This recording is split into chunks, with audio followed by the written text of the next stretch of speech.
mention that Dave's site is still there, or yeah, sort of, yeah. Yeah, we're recording now. Yeah. Okay. Another session with Don Powell. But before we start, I've got to mention that Don's now got a Facebook page. If you go on Facebook and search Don Powell, it'll come up, and it's Don's official site. It's not to replace the original website that Dave Kemp set up, but because for technical reasons we can't get into that original site, we've set up this Facebook page and linked back to it. So everything that was on the original site is still there. But with the new Facebook thing, John can announce pretty much what he wants, when he wants. Yeah. And it's instant. And it's free. Yeah, nice one. Yes. That'll be a winner. Yes, all the time. So keep checking in. I'm sure Don will come up with a few tales and bits and pieces, and we'll enjoy the adventure. Have you got a little friend with you? Yeah, I got little granddaughter here. Hey, Agnes, you want to say hello? Yes. Say hello. Come on, say hello. Yes. Yeah. Yeah. Hello, you're about to see her. Do you want to come up here? Yep. Yeah, come up. Oh, careful. There she is. Hello. Say hello. Say hello to Uncle Chris. Hello. Hello. Hello. Yeah, okay. Yeah, no, it's going to be great. It's going to be great. So we can just basically, sadly, as you said, Dave's no longer with us, but the site is still there. If you, you know, but now the things will be added to Chris's, you know, like the Facebook page, really, you know. So, and I'll be feeding Chris with info as and when it happens, you know. Tales of rock and roll debauchery. Well, I can tell you something about tomorrow, but we'll carry on with these things. Okay. Well, we're going to do 1985 into 1986. Yeah. And it starts off 86 with the release of 7 Year Bitch as a single. Yeah. Remember it at all? Oh, we did a really good video for that, if I remember right. Yeah. I quite like the song. It's a pretty good song. There's a 12-inch version of it as well. Oh, I didn't know that. Yeah. But that was John Punter. When John Punter produced us, he always did each track we did, you know, sort of thing. He'd do whatever to make, you know, like to say, make it longer or add something to it, you know, to make it a 12-inch, you know. So no, he was pretty forward thinking like that, John was. Yeah. The 12-inch got an extra track on the back, a live version of We'll Bring the House Down. So it was well worth the money at the time. Yeah. I didn't realise 7 Year Bitch got to number 60. I didn't realise that. Yeah, which considering the state of things, wasn't too bad. No, when I was reading the stuff earlier on, Chris, I thought, oh, I don't realise. Well, I might have forgot all about it, you know. But no, I thought it would have done better actually, but sadly it didn't. You know, but there you go. It's just one of those things again, especially coming off the previous year with all the other singles and everything like that. Yeah, I know. It's but yeah, because it was like, well, I think what the thing was then, because I think our time was running out with RCA. Yeah. I think what they did, to be quite honest, what they did the year before, like 83, 84, they put a lot behind sort of My Oh My and Runaway, and I think they just want to recoup whatever, and then basically not renew the contract when it went out. You know. I'm with you. Now, in between, sort of the week after that, it's going back in time, but this album was released, and they put on Hold Tight and Ugly Girl from the Kim Fowley. That's right. And there's there you are in the corner with this satin shirt on. I'd like to get a copy of that, Chris.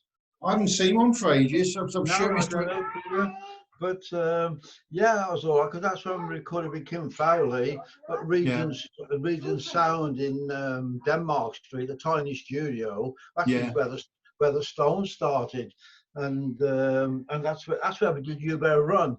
And all these, it was weird with Kim. He had all the things. The whole time was obviously one with Dave D. That was a big Mick and Teach thing, and he wanted to release it in America.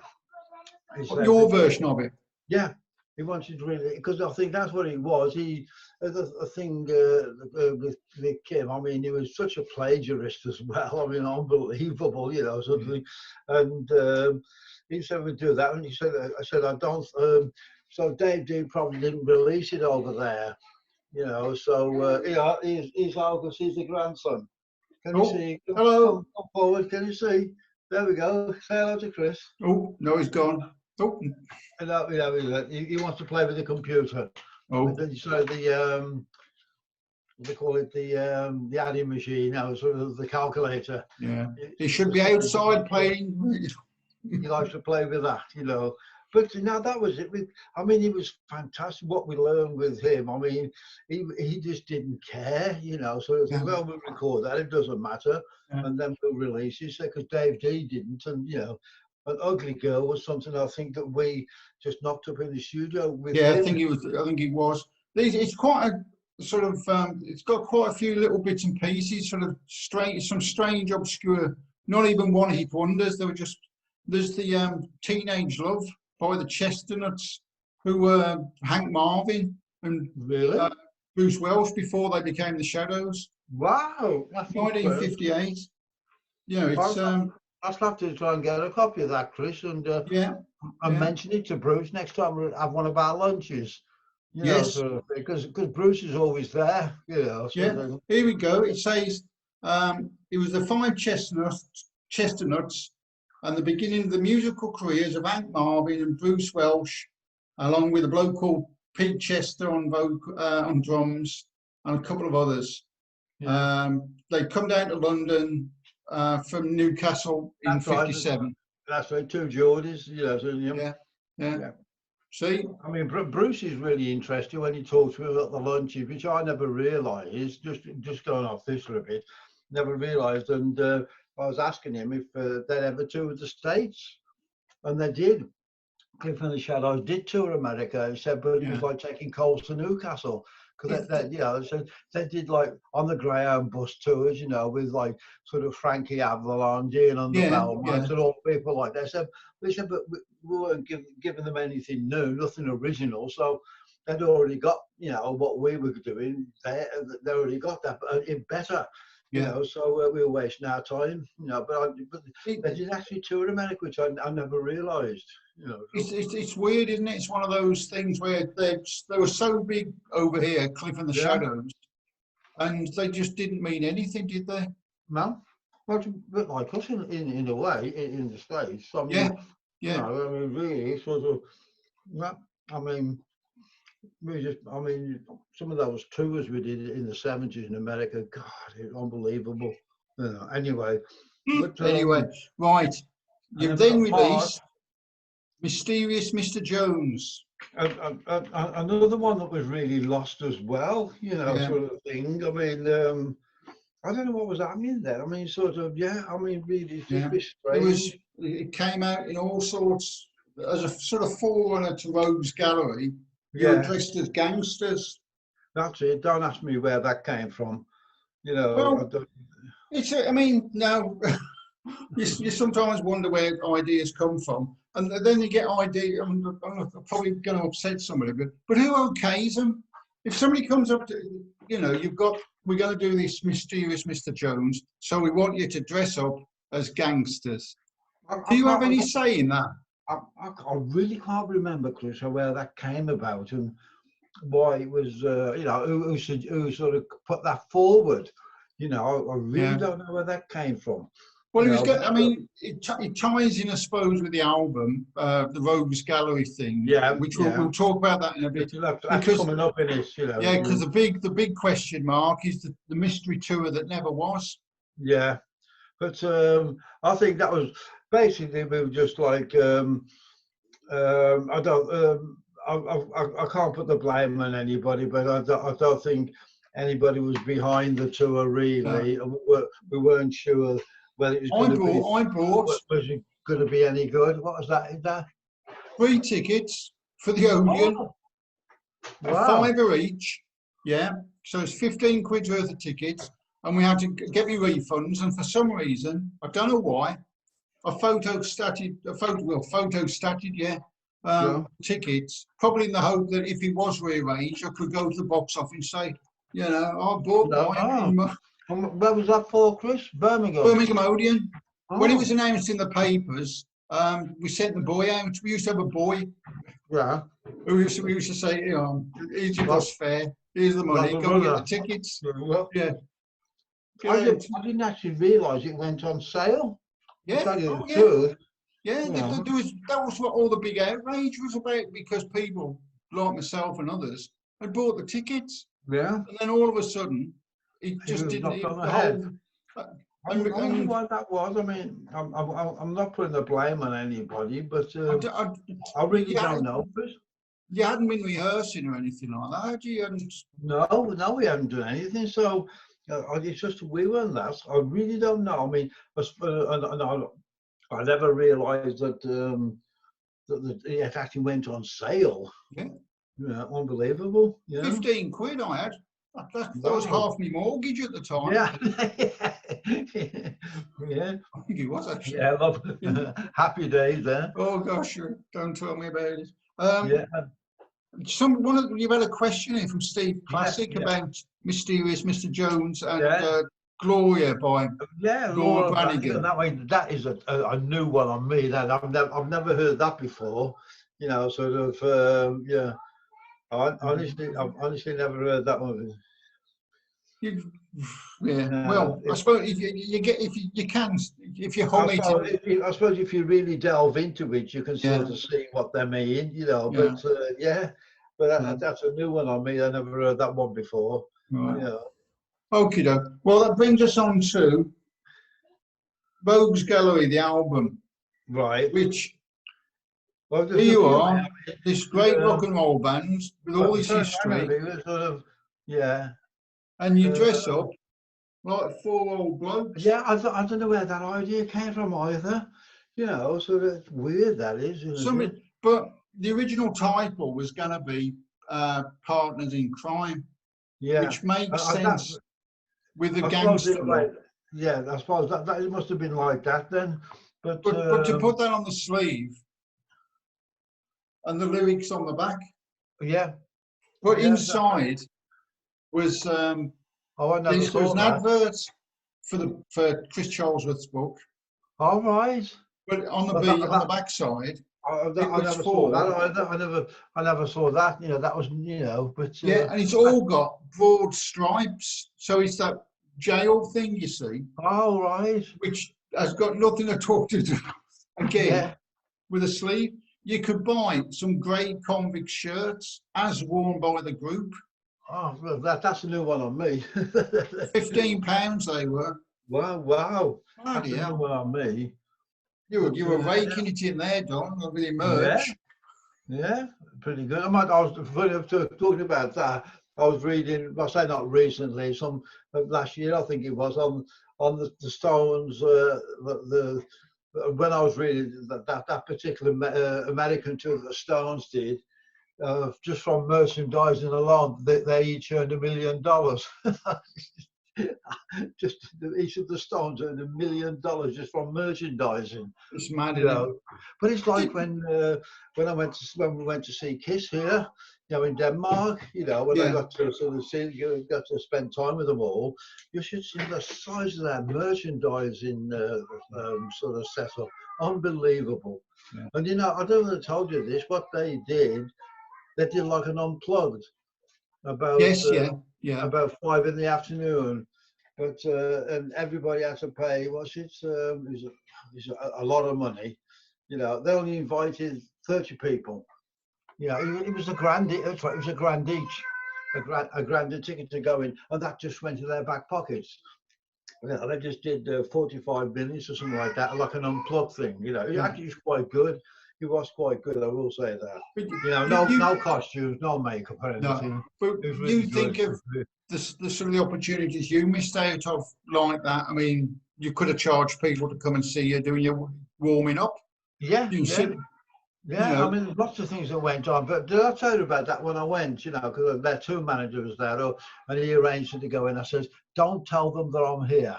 He said, "Oh, they know you're coming tonight. They do know you're coming." I said, "But don't tell them I'm here for this." And I stood behind this guy in front of Gene. So it was pretty dark when we went in, and we were all in there when they walked in, sort of thing, and sat down with the guitars and things like that. Just in casual clothes, no makeup, and I was sort of standing behind this guy.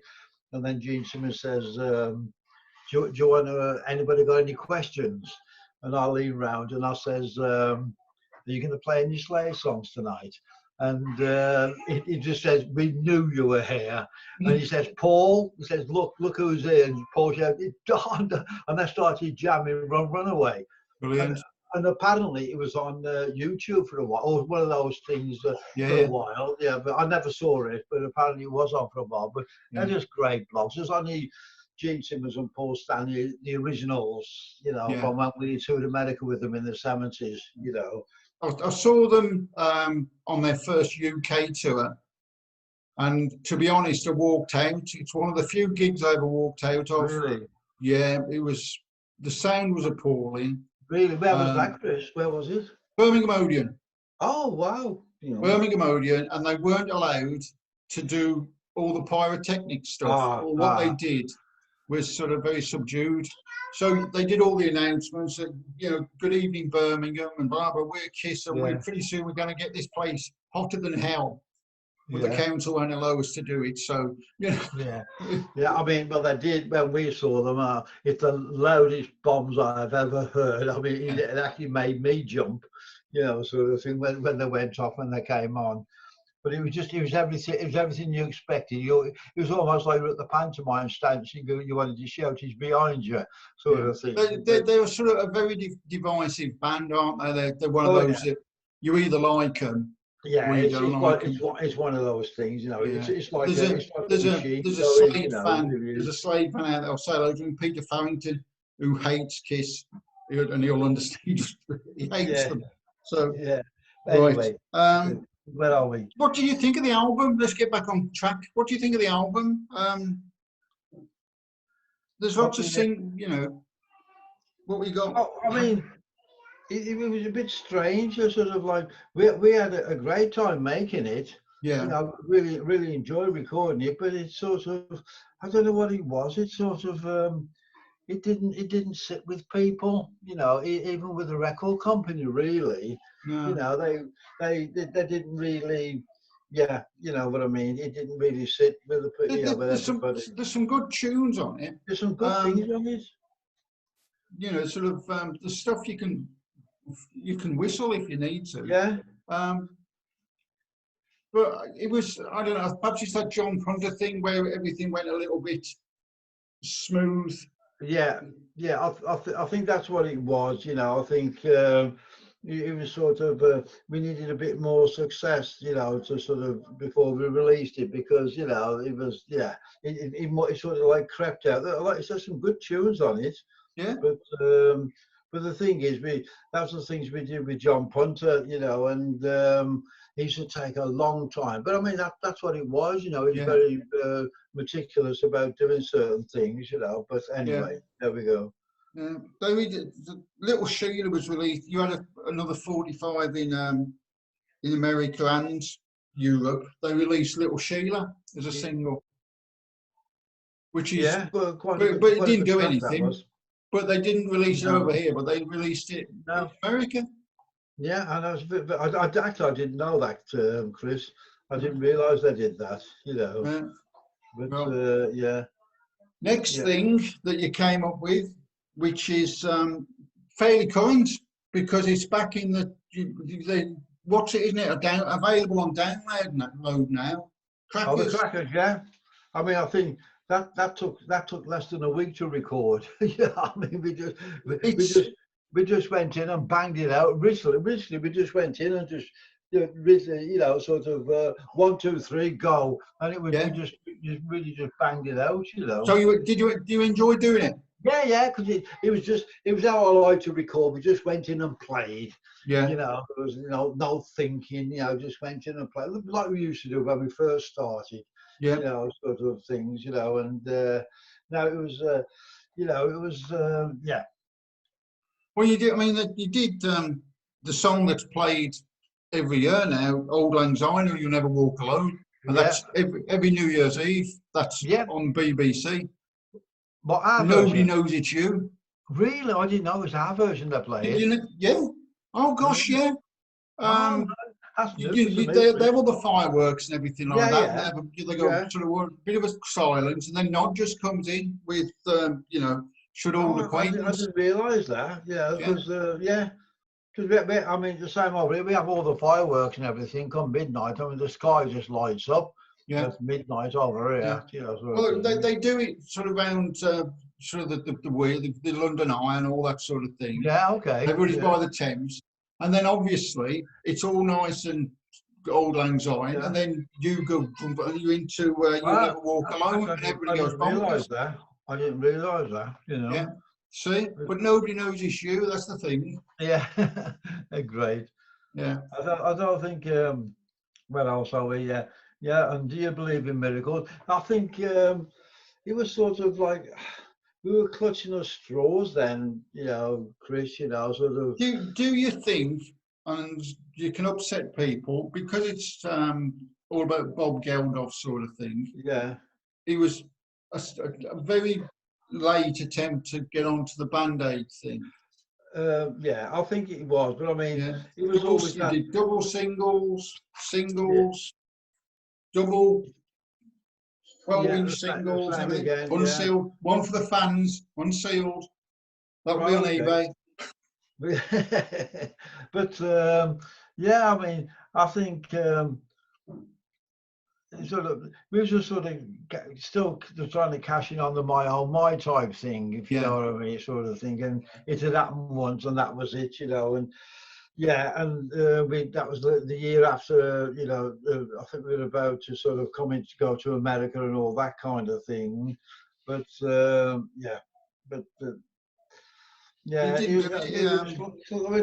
haven't really got much around then, Chris. No, you know, it got to number 54.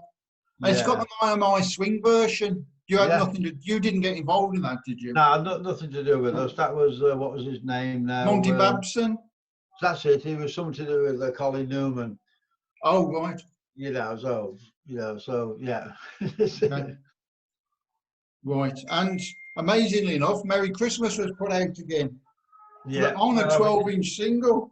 Yeah, I think that was the first time on it. Yeah, and just to make sure you knew, first time. Oh, it says there, right? Yeah. They put a sticker on it. Yeah. So it's never, when I say put out again, it's never been off the books, has it? No, it's there. It's top 30 again now. Is it? Yeah. Yeah, I mean, it was great in '83 when we had My Oh My, because we had Merry Christmas in the charts at the same time. Yeah. Well, you've got at the moment the hits is in the charts, the album, and Merry Christmas is in the charts as well. Is it? The new charts, the singles as were, is just full of old stuff. It's so to speak. Mariah Carey and Wham and Queen and you and everybody. It's like watching Top of the Pops' greatest hits. Yeah. And you think, well, why aren't people buying new music as such? Well, it's strange. And it makes you think, I mean, I thought everybody had got that record. You know what I mean? You think, it's unbelievable, isn't it? Yeah, but it's all this downloading and things like that. It's a new thing.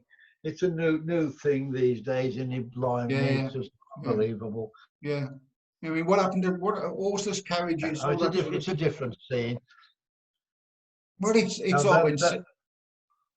And then there was the dreaded in '86. I remember the Okie Dokie. I mean, well, it was on. Before that, something had missed out. This appeared as well, which is basically, it's Crackers in a different sleeve. Oh. It's on Telstra. It's on the site that you open it up. and it's on Telstar. It's the same label, everything. Yeah. But they obviously had some spare copies back then, so they just stuck it in a different sleeve and Well, cut I never realised it was that on Telstar. Yeah. Yeah. Telstar. There you go. Wow, unbelievable. Yeah.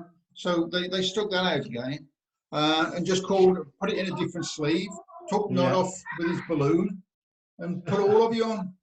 Yeah, amazing.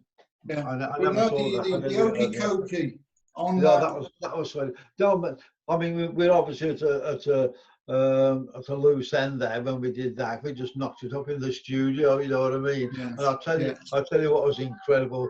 Alan James, who was our song plugger, he used to, he used to go around the BBC with the new releases. He was telling us he had the Okie Kokie right, and he said he went into the BBC. He said, I've got The State of Independence by Donna Summer, if you want to have a listen to that. Yes. And I Want to Know What Love Is by Foreigners, and I've got the Okie Kokie by Slade. It's on. And I said, funny enough, now I must tell you this as well. I don't know what it was about now, but I was Keith Altham was doing something, and doing some things like that, and I don't know how it came about. And I said that how I was proud of everything we released, and then he went a bit quiet, and he says, even the Okie Kokie. He was waiting to put that in. I mean, don't ask me what made us do that. Well, everybody's got an Okie Kokie. There's nobody who can say they haven't got an Okie Kokie somewhere in the have they? You know. So unbelievable. But this version was on Speed Records, which was pretty much your own label, wasn't it? I think it was more. Yeah, I think it was something that was sort of an offshoot of like sort of Jim and Frank's label and things like that. It was sort of an offshoot of everything, that kind of thing, you know. But yeah. Well, that was 86. You didn't do a great deal, did you, in 86, really? No. I mean, it was basically coming to the end then, Chris, you know, sort of really, you know, I mean, I think that was it. We didn't really do anything together at all around that time, you know, onwards. Was that a conscious decision, or was it just something? It was just the way it was. There was nothing happening, you know. It was all, I suppose, a bit disillusioned because of lack of record success, and we hadn't got a label anyway, you know. So do you think then, because this leads on to do you equate success with selling records? Because there's bands who are huge and don't sell, you know, they don't sell records. No, I know, but I mean, sort of. I remember in the 70s when we came back from America, we were still doing gigs then, you know, sort of, and having a great time doing, you know, like we haven't got any record success, but we're still having a great time doing gigs, you know. But it's sort of as if nobody really wanted us, if you know what I mean. Then around that particular time, you know, what you're talking about now, and yeah. But I mean. You could look at the Stones and look how many records they had successes, but there's also records that nobody's heard of. They released, and they've nothing. Queen were the same. You know, you think, oh, it's Queen, everything like that. They've got a name anyway, haven't they? Sort of, and they've always put on a massive show. I mean, you see, I was watching. I don't know whether you ever saw it. It was on one of the. It's on Netflix. About when the two in was it the South America thing? Yeah. I mean, it was really interesting. It was great, you know, sort of thing. But they got record backing. They got the backing of the people behind them, haven't they? They got the company behind them and everything like that. That's it. I mean, the thing is, like I said, I mean, there was no problem there selling massive arenas out, you know, sort of thing, and whatever. They didn't particularly need a record out, if you know what I mean. They could just on the merchandising, they could sort of just do but all the catalogue, you know, the whole back catalogue they could sell. But if you'd had the same backing, if you've got a record company that backed you in the same way, yeah, exactly the same for you. You got the back catalogue. If we had, as it was then, like a bona fide record company, you know, I'll tell you what was interesting. It was like when we were still on Polydors back in the 70s, and we hadn't really done anything, and we were doing this, I mean, this awful tour in Germany, like it was called the Coffee Tour. It was promoted by Le Douche Coffee or something like that, you know, and it was like, it was a really, not a good tour. And I remember there's the guy, one of the head guys from Polydor in Hamburg, you know, he came to the show in Hamburg, and he said, I really feel sorry for you. He said, this is the worst, you know, coverage you can do. He said, I'm too embarrassed to invite people to the show, you know, like press or TV people, anything like that. He said, it's such a low life tour that you're doing, he says, and you're getting a terrible reputation for doing it, you know. I mean, there was us, I think Pussycat, you know, sort of thing, and it was one of those really crap tours, and it was, you know, I mean, but it was just something that Chaz wanted us to, well, just to keep working, if you like, but it was not good. I mean, like I said, the guy from Polydor said, I'm too embarrassed to invite people to the show. That's not good, is it? No, he said that'll just crucify you. He said, and I'm not going to do it. You know, I can't do it. You know, and he was really sort of upset for us. You know, he was saying, he says, he apologized for not doing any promotion. He said, I can't, I'm too embarrassed to, because you're doing this tour, you know, sort of thing. That's not good. But it's the old great thing with Slade, isn't it? Hindsight, if you, the things you know now, when you look back.